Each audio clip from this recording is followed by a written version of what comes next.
ಸ್ನೇಹಿತರೆ, Kannada ಬೈರಾಮೂರ್ತಿ YouTube channel ಅನ್ನ subscribe ಮಾಡಿ, ಸಪೋರ್ಟ್ ಮಾಡಿ. 1999 ಪುನಃ ಮತ್ತೆ ನಮ್ದು ಬಟಾಲಿಯನ್ ಕಾಶ್ಮೀರಕ್ಕೆ ಪುನಃ ಪೋಸ್ಟ್. ಅಂದ್ರೆ ರಾಜಸ್ಥಾನದಲ್ಲಿ 3 ವರ್ಷ ಸೇವೆ ಮುಗಿಸಿ ಮತ್ತೆ ಕಾಶ್ಮೀರಕ್ಕೆ ಬರ್ತೀರಾ ಸರ್? ಪುನಃ ಕಾಶ್ಮೀರಕ್ಕೆ. ಹಾ ಸರ್. 1999ರಿಂದ 2002 ಈ ಒಂದು ಡ್ಯೂರಿಯೇಷನ್ ಏನಿದೆಯಲ್ಲ, ಡಿಸ್ಟ್ರಿಕ್ಟ್ ಬಡ್ಗಾಮ್ ಅನ್ನೋ ಕಡೆ ನಮ್ದು ಲೊಕೇಶನ್ ಇರ್ತದೆ. ಅಲ್ಲಿ ಕಾರ್ಯಾಚರಣೆಗಳ ಸರಮಾಲೆಗಳಂತಾನೆ ಹೇಳಿದ್ರೆ ತಪ್ಪಾಗೋದಿಲ್ಲ. ಒಂದೇ ಒಂದು ನಿಮಿಷ ಕೂಡ ನಮಗೆ ಪುರ್ಸತ್ ಅನ್ನೋದಿಲ್ಲ. ಈ ಆಪರೇಷನ್ ಮುಗಿಸ್ಕೊಂಡ್ಬಂದ್ವಾ ಮತ್ತೆ ಪುನಃ ಇನ್ನೊಂದು QRT, ಮತ್ತೆ ಆರೋಪಿ ಅಂತಂದ್ರೆ ರೋಡ್ ಓಪನಿಂಗ್ ಅಂತ, ಮತ್ತೆ ಅದ್ ಮುಗಿಸ್ಕೊಂಡ್ ಬಂದ್ವಾ ಮತ್ತೆ ಇಲ್ಲೇನೋ ಇನ್ಫಾರ್ಮೇಶನ್ ಸಿಕ್ತು ಉಗ್ರವಾದಿಗಳು ಇದ್ದಾರೆ ಅಂತ ಅಲ್ಲಿ. ಆಮೇಲೆ ಬಡಗಾಮ್ ಡಿಸ್ಟಿಕ್ ಅಲ್ಲಿ ಒಂದು ಮಹಾಗಾಮ್ ಅಂತ ಒಂದು, ಮಹಾಗಾಮ್ ಅಲ್ಲಿ ನಮ್ದು ಹೆಡ್ ಕ್ವಾರ್ಟರ್ ಸ್ವಲ್ಪ ಮುಂದೆ ಇತ್ತು. ಅಲ್ಲಿ ಮುಸ್ತಫಾ ಅಂತ ಒಬ್ಬ ದೊಡ್ಡ ಉಗ್ರವಾದಿ ಇದ್ದ. ಅವನನ್ನ ನಾವು ನಮ್ಮ ಬೆಟಾಲಿಯನ್ ಕಾರ್ಯಾಚರಣೆ ಮಾಡಿ ಮಟ್ಟ ಹಾಕಿದ್ವಿ. ಅವನು ಎಷ್ಟು ದೊಡ್ಡ ಉಗ್ರವಾದಿ ಅಂತಂದ್ರೆ ಅವನ ತಲೆ ಮೇಲೆ 10 ಲಕ್ಷ ರೂಪಾಯಿ ಘೋಷಣೆ ಆಗಿತ್ತು. ಹಾ ಸರ್. ನಮ್ಮ ಬೆಟಾಲಿಯನ್ ಹೋದ್ಮೇಲೆ ಅವನನ್ನ ಮಟ್ಟ ಹಾಕಿ ನಿರ್ನಾಮ ಮಾಡಿ ಡೆಡ್ ಬಾಡಿನ ಗೌರ್ಮೆಂಟ್ಗೆ ಒಪ್ಸಿದ್ವಿ. ಅವನಲ್ಲಿ ಇರ್ತಕ್ಕಂಥ ವೆಪನ್ ಅನ್ನ ನಾವು ಜಮಾ ಮಾಡ್ಕೊಂಡಿದ್ವಿ. ಹೇಗೆ ಅಂತಂದ್ರೆ ನಮ್ಮ ಬೆಟಾಲಿಯನ್ನಿಂದ ಸುಮಾರು ಒಂದು 12 ಕಿಲೋಮೀಟರ್ ಲೊಕೇಶನ್ ನಲ್ಲಿ ಅವನು ಬಂದಿದ್ದಾನೆ ಅಂತ ಒಂದು ಇನ್ಫಾರ್ಮೇಶನ್ ಸಿಕ್ತು, ಮಾಹಿತಿ ಸಿಕ್ತು. ನಾವು ನಮ್ಮ ಈ ಮಿಲಿಟರಿಯಲ್ಲಿ ಅಲ್ಲಿ ಲೋಕಲ್ಗೆ ಸ್ವಲ್ಪ ಒಬ್ಬರನ್ನ ಇನ್ಫಾರ್ಮರ್ನ ಇಟ್ಕೊಂಡಿರ್ತೀವಿ, ಸಪೋರ್ಟಿವ್ಗೆ. ಅವನ ಕಡೆಯಿಂದ ಇನ್ಫಾರ್ಮೇಶನ್ ಸಿಕ್ತು. ಆ ಇನ್ಫಾರ್ಮೇಶನ್ ಬಂದ ತಕ್ಷಣ ನಮ್ಮ ಕಮಾಂಡರ್ ಒಬ್ರು BHM ಥ್ರೂ ಆಗಿ ಒಂದೇ ಒಂದು ವಿಸಲ್ ಹಾಕ್ತಾರೆ. ರಾತ್ರಿ ಸುಮಾರು 1:30-2 ಗಂಟೆ ಆಗಿರ್ತದೆ. ಅವಾಗ ನಮ್ಗೆ ಮೊದಲೇ ಇನ್ಫಾರ್ಮೇಶನ್ ಇರ್ತದೆ. ವಿಸಲ್ ಹಾಕಿದ ಕೂಡಲೇ ನಮ್ ಗನ್ ತಗೊಂಡು ನಾವು ರೆಡಿಯಾಗಿ ಹೊರಗಡೆ ಬರ್ಬೇಕಂತ, ಯಾವ ಕ್ಷಣದಲ್ಲಾದ್ರೂ. ಆಮೇಲೆ ನಾವು ಸುಮ್ಮನೆ ಹಂಗೆ ಬರೋ ಹಾಗಿಲ್ಲ. ನಮಗೆ ಹೆಲ್ಮೆಟ್ಟು, ಬುಲೆಟ್ ಪ್ರೂಫ್ ಅಂತ ಎದೆ ಕವಚ ಇರ್ತದೆ, ಅದನ್ನೆಲ್ಲ ಹಾಕೊಂಡು ನಮ್ಗೆ ಅಲರ್ಟ್ ಆಗಿರ್ತಕ್ಕಂಥ AK-47 ಗನ್ನು, ಅದ್ರ ಜೊತೆಗೆ 100 ಗುಂಡು, ಮದ್ದು ಗುಂಡು ಅಂತೀವಲ್ಲ, 100 ಗುಂಡು ಮತ್ತೆ 2 ಗ್ರೆನೇಡ್ ಎಲ್ಲವನ್ನು ತಕೊಂಡು ಇಮಿಡಿಯೇಟ್ ವಿತಿನ್ 3 to 5 ಮಿನಿಟ್ಸ್ ಅಲ್ಲಿ ಎಲ್ಲ ಗ್ರೌಂಡ್ ಅಲ್ಲಿ ಫಾಲಿನ್ ಆಗ್ತೀವಿ. ಫಾಲಿನ್ ಆದ್ಮೇಲೆ ನಮ್ಗೆ ಬ್ರೀಫ್ ಮಾಡ್ತಾರೆ. ಅಂದ್ರೆ ಆ ವಿಚಾರನ ನಾವು ಏನಕ್ಕೆ ಹೋಗ್ತಾ ಇದೀವಿ, ಯಾರು ಏನ್ ಮಾಡ್ಬೇಕು ಅನ್ನೋದನ್ನ ಕೂಲಂಕುಷವಾಗಿ ಮಂದಟ್ಟಾಗೋ ತರ ಪ್ರತಿಯೊಬ್ಬರಿಗೂ ಹೇಳ್ತಾರೆ. ಹೇಳಿ ಸುಮಾರು ನಮ್ ಕ್ಯಾಂಪಿಂದ 12 ಕಿಲೋಮೀಟರ್ ನಡ್ಕೊಂಡೇ ಹೋಗ್ಬೇಕು, ಯಾವುದೇ ಗಾಡಿ ಮೂವ್ಮೆಂಟ್ ಇಲ್ಲ. ಇದ್ರಲ್ಲಿ ಏನು ಪ್ರಾಫಿಟ್ ಏನಂದ್ರೆ, ಗಾಡಿ ಮೂವ್ಮೆಂಟ್ ಆದ್ರೆ ಅವ್ರಿಗೆ ಇನ್ಫಾರ್ಮೇಶನ್ ಹೋಗ್ತದೆ. ಯಾರಿಗೆ? ಉಗ್ರವಾದಿಗಳಿಗೆ. ನಡ್ಕೊಂಡು ಹೋಗೋದ್ರಿಂದ ರಾತ್ರಿ ಎಲ್ಲ ಮನ್ಗಿರೋದ್ರಿಂದ ಯಾರಿಗೇನು ಗೊತ್ತಾಗೋದಿಲ್ಲ. 2 ಗಂಟೆ ರಾತ್ರಿಲಿ ನಾವು ನಡ್ಕೊಂಡು ಹೋಗಿದೀವಿ. 3-3:30 ಪೂರ್ತಿ ಆ ಊರಿನ ಸುತ್ತ ಹೊರದ್ಬಿಟ್ಟಿದೀವಿ ನಾವು. ಅದನ್ನ ಔಟರ್ ಕಾರ್ಡನ್ ಅಂತ ಹೇಳ್ತೀವಿ. ಆಮೇಲೆ ಸುಮಾರು 4-5 ಗಂಟೆ ತನಕ ಯಾವುದೇ ಮೂವ್ಮೆಂಟ್ ಇಲ್ಲ, ಹಾಗೆ ನಿಂತಿದೀವಿ ನಾವು.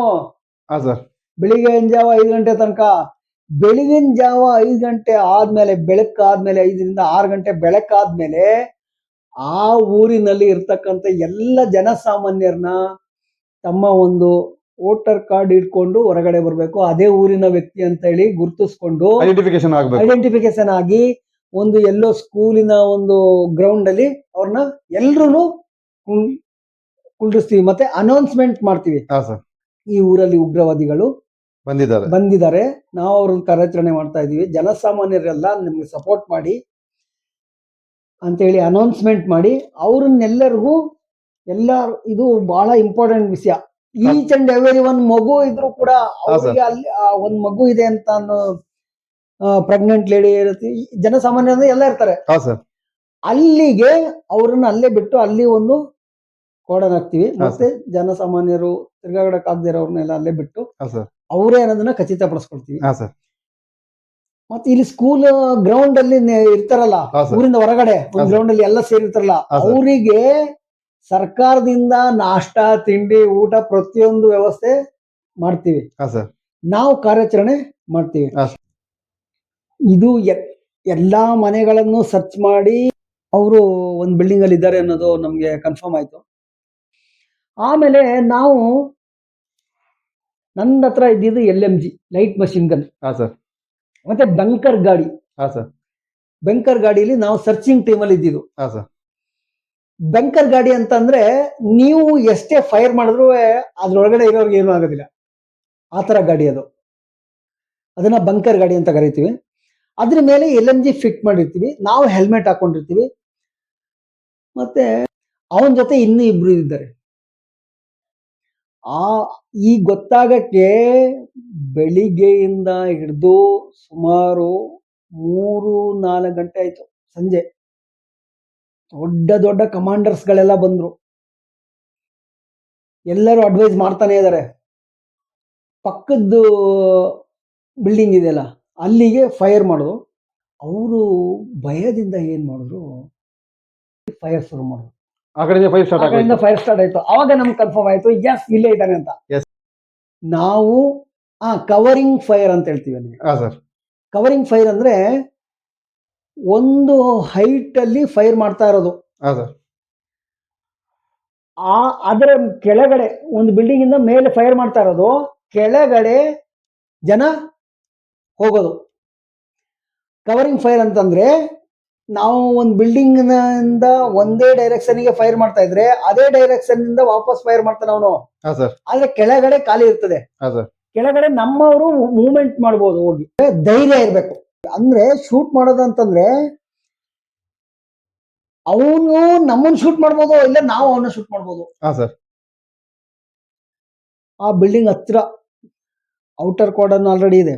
ಆ ಬಿಲ್ಡಿಂಗ್ ಔಟರ್ ಕಾರ್ಡನ್ ಆಗ್ಬೇಕು. ಮತ್ತೆ ಔಟರ್ ಕಾರ್ಡನ್ ಆಗ್ಬೇಕಂದ್ರೆ ನಾವು ಹತ್ರ ಮೂವ್ ಆಗ್ಬೇಕಲ್ರು. 4 ಕಡೆಯಿಂದ ಗಾಡಿಗಳಲ್ಲಿ ಮೂವ್ ಆಗಿ ನಾನು ಬೆಂಕರ್ ಅಲ್ಲೇ ಫೈರಿಂಗ್ ಮಾಡ್ತಾ ಇದ್ದೆ.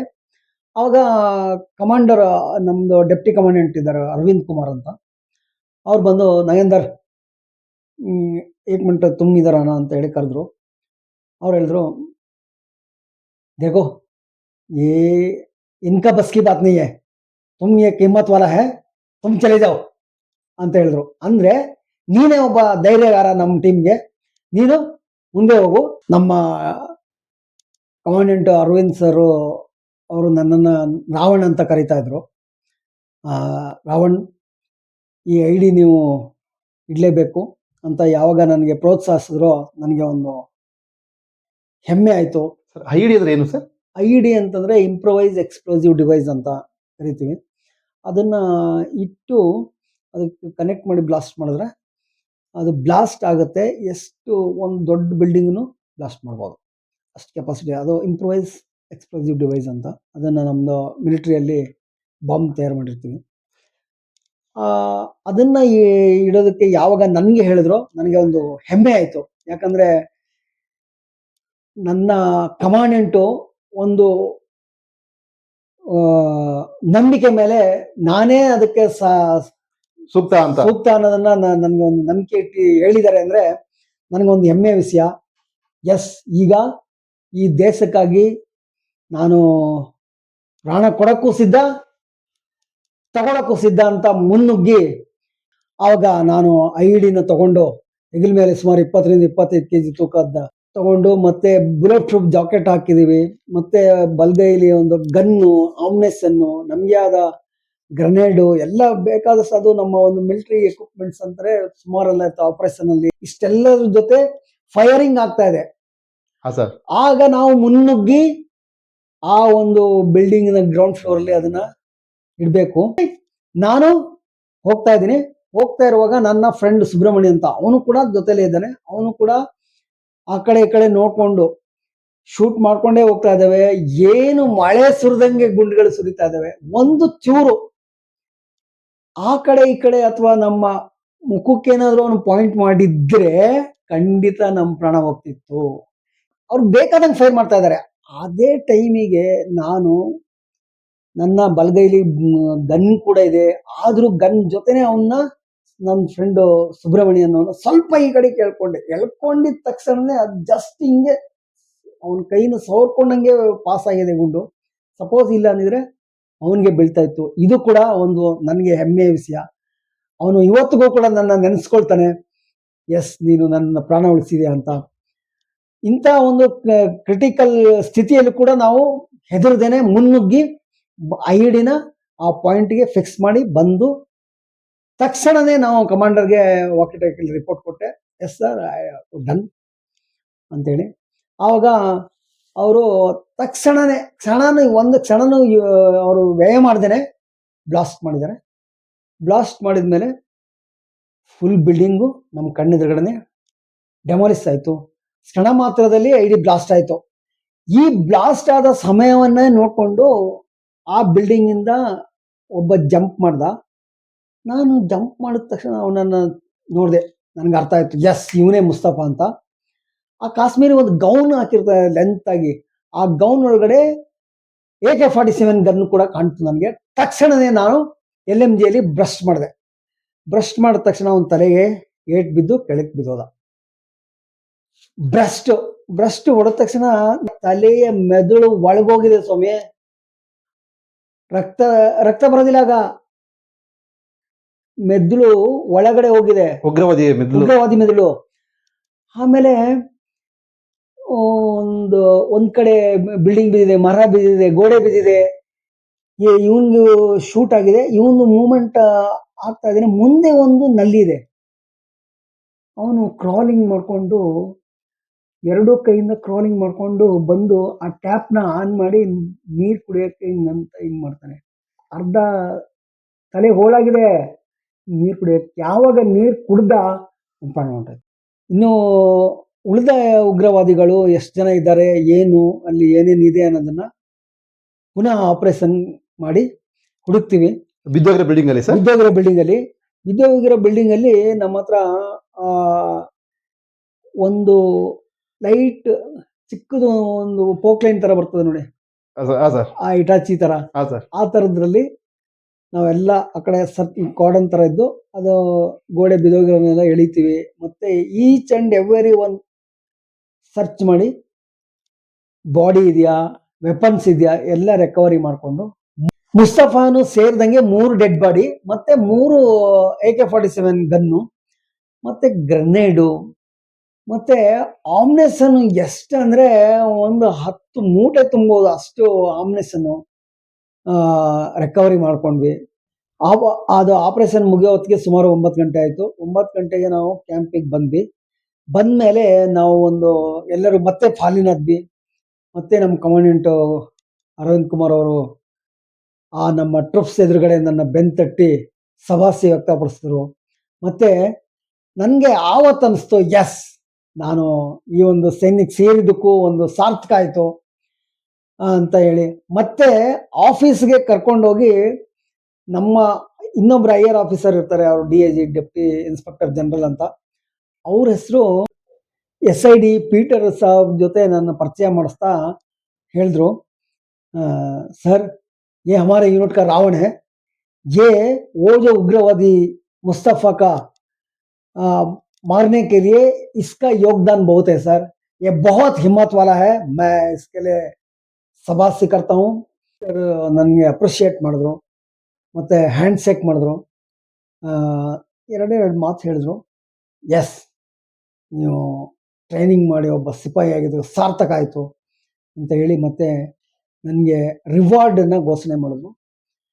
ಫುಲ್ ನಮ್ಮ ಬಟಾಲಿಯನ್ ಎಲ್ಲರಿಗೂ ರಿವಾರ್ಡ್ ಆಯಿತು. ನನಗೆ ಎಸ್ಪೆಷಲಿ 5000 ರೂಪೀಸ್ ಕ್ಯಾಶ್ ರಿವಾರ್ಡ್ ಅದನ್ನು ಸ್ಪಾಟ್ ಕೊಟ್ಟರು. ಇದು ನನಗೆ ಒಂದು ಹೆಮ್ಮೆಯ ವಿಷಯ, ಗೌರವಾನ್ವಿತವಾದಂತಹ ವಿಷಯ ಇದು. ಇದೇ ರೀತಿ ಆಪರೇಷನ್ನು ಬೇಕಾದಷ್ಟು ಕಾಶ್ಮೀರದಲ್ಲಿ ಈಚ್ ಆ್ಯಂಡ್ ಎವ್ರಿ ಡೇ ಮಾಡ್ತಾ ಇರ್ತೀವಿ. ಆದರೆ ಉಗ್ರವಾದಿಗಳು ಫೈರ್ ಮಾಡೋದ್ರಿಂದ ನಮ್ಮ ಯಾವುದೇ ಸಿಪಾಯಿಗೆ ಭಯ ಇಲ್ಲ. ಯಾಕಂದ್ರೆ ಉಗ್ರವಾದಿಗಳು ನಮ್ಮನ್ನ ಗುರಿ ಇಡೋದಕ್ಕೆ ಸಾಧ್ಯ ಇಲ್ಲ. ನಾವು ಗುರಿ ಇಟ್ರೆ ಅವ್ರು ಉಳಿಯಕ್ಕೆ ಸಾಧ್ಯ ಇಲ್ಲ. It is most wanted terrorist Mustafa operation is finished. ಆಮೇಲೆ ನಮ್ಮ ಬೆಟಾಲಿಯನ್ ಹೋದ್ಮೇಲೆ ಅಲ್ಲಿ ತುಂಬಾ ಕಂಟ್ರೋಲ್ ಮಾಡಿದೆ. ಹಾ ಸರ್. ಸೆಕ್ಟ್ರಿ 8ಗೆ ಹೋಗುವಾಗ ಗನ್ನಲ್ಲಿ ಒಬ್ಬರನ್ನ ಶೂಟ್ ಮಾಡಕ್ಕೆ ಪ್ರಯತ್ನ ಪಟ್ಟ. ಅಂದ್ರೆ ಸೌಂಡ್ ಆಗೋದಿಲ್ಲ, ಅದು ಹಾ ಸರ್. ಸೌಂಡ್ಲೆಸ್. Yes sir. ಗನ್ನಿಗೆ ಸೈಲೆನ್ಸರ್ ಅಂತ ಒಂದು ಇದನ್ನ ಫಿಕ್ಸ್ ಮಾಡ್ಕೊಂಡ್ರೆ ಹಾ ಸರ್. ಅದು ನೀವು ಶೂಟ್ ಮಾಡಿದಾಗ ಸೌಂಡ್ ಬರೋದಿಲ್ಲ. ಹಾ ಸರ್. ಆ ರೀತಿ ಒಬ್ಬ ಟ್ರೈ ಮಾಡ್ತಾ ಇದ್ದ ಉಗ್ರವಾದಿ. ಹಾ ಸರ್. ಅದನ್ನ ನಮ್ಮವರು ಬ್ಯಾನಕ್ಯುಲರ್ ಅಲ್ಲಿ ನೋಡಿ ಹಾ ಸರ್. ಕಣ್ಣು ಹಿಡಿದು ಶೂಟ್ ಮಾಡಿದ್ರು. ಹಾ ಸರ್. ಶೂಟ್ ಮಾಡಿ ಅಲ್ಲೇ ಡೆಡ್ ಬಾಡಿ ತಗೊಂಬಂದ್ರು, ಮತ್ತೆ ಅವ್ನ ಬಂದೂಕು ಎಲ್ಲ ನಾವು ರಿಕವರಿ ಮಾಡ್ಕೊಂಡ್ವಿ. ಹಾ ಸರ್. ಇದೇ ರೀತಿ ಆಪರೇಷನ್ಗಳು ನಡೀತಾ ಇದ್ವು. ಕಾಶ್ಮೀರದಲ್ಲಿ ನಮಗೆ ಕಣ್ಣಿಗೆ ಬೇಕಾದ ಸೇಬನ್ನ ನಾವು ಕಿತ್ಕೊಂತಿದ್ವಿ. ಅಷ್ಟು ಇಲ್ಲಿ ನಮ್ಮ ಬೆಂಗಳೂರು ಮೈಸೂರಲ್ಲಿ ಸೀಬೆ ಮರಗಳಿದ್ದಂಗೆ ಅಲ್ಲಿ ಆ್ಯಪಲ್ ತೋಟಗಳಿದ್ದಾವೆ. ಟೈಪ್ಸ್ ಆಫ್ ಆ್ಯಪಲ್ಗಳಿದ್ದಾವೆ. ಕಾಶ್ಮೀರಿ ಆ್ಯಪಲ್ಲು, ಅಮೇರಿಕನ್ನು, ಡೆಲಿಸಿಯಸ್ಸು, ಮತ್ತು ಅಕ್ರೂಟು, ಎಷ್ಟೊಂದು ಬೆಲೆ ಬಾಳ್ತಕ್ಕಂಥ ಅದ್ಭುತವಾದ ಹಣ್ಣುಗಳಲ್ಲಿ ಬೆಳೀತಾರೆ ಅಂದರೆ ಬಾದಾಮಿ ಅಲ್ಲಿ ಬೆಳೀತಾರೆ, ಅಕ್ರೂಟು, ಸೇಬು ಮತ್ತು ಕೇಸರು. ಹಿಂಗೆ 2002ರಲ್ಲಿ ನಮ್ಮದಲ್ಲಿ ಮತ್ತೆ ಪುನಃ ಪೋಸ್ಟಿಂಗು ತ್ರಿಪುರಾಗಾಯಿತು. ತ್ರಿಪುರಾದಲ್ಲಿ 2007 ತನಕ ಇದ್ವಿ. 2002ರಿಂದ 2007 ಅಲ್ಲಿ ಮತ್ತೆ ಬಾಂಗ್ಲಾದೇಶಿ ಬಾರ್ಡ್ರು. ಅಲ್ಲಿಯ ಜನಜೀವನನೇ ಒಂಥರ. ತ್ರಿಪುರಾದಲ್ಲಿ ಬಡವರು ತುಂಬ ಜಾಸ್ತಿ, ಕಾಡು. ಆ ಕಡೆ ಬಾಂಗ್ಲಾದೇಶದಲ್ಲಿ ಮಳೆಗಾಲದಲ್ಲಿ ಪೂರ್ತಿ ಮಳೆ, ನೀರು ತುಂಬ್ಕೊಬಿಡ್ತದೆ. ಈ ಕಡೆಯವ್ರಿಗೂ ಅಷ್ಟೇ. ಅಲ್ಲೆಲ್ಲ ಡ್ಯೂಟಿ ಮಾಡಿದ್ವಿ. ನರ್ಸಿಂಗ್ ಅಸಿಸ್ಟೆಂಟ್ ಆಗಿ ನನಗೆ 2007ನಲ್ಲಿ ಪ್ರಮೋಷನ್ ಆಯಿತು. ಯಾಕಂದರೆ ಹಾ ಸರ್. ನಾನು ಈ ಸೈನಿಕ ಹುದ್ದೆ ಜೊತೆಗೆ ಒಂದು ಕೋರ್ಸ್ ಕೂಡ ಮಾಡಿದ್ದೆ, ಅದು ನರ್ಸಿಂಗ್ ಅಸಿಸ್ಟೆಂಟ್ ಅಂತ. ಹಾ ಸರ್. ಪ್ರತಿಯೊಬ್ಬರಿಗೂ ಆ ಥರ ಒಂದು ಅವಕಾಶ ಇರ್ತದೆ ಅಲ್ಲಿ. ಹಾ ಸರ್. ನರ್ಸಿಂಗ್ ಅಸಿಸ್ಟೆಂಟ್ ಆಗ್ಬೋದು, ಮತ್ತೆ ಡಾಗ್ ಹ್ಯಾಂಡ್ಲರ್ ಆಗ್ಬೋದು.